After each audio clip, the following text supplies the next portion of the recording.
Hi, hello again.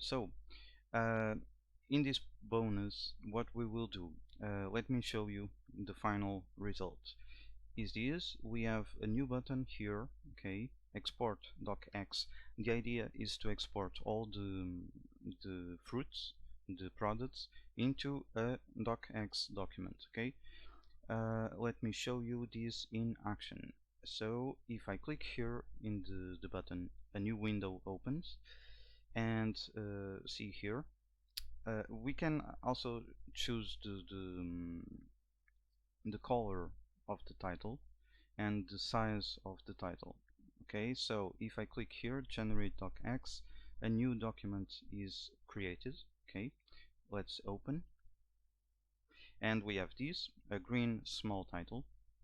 For this case, we don't have a picture for the apple, so it says that the image was not found.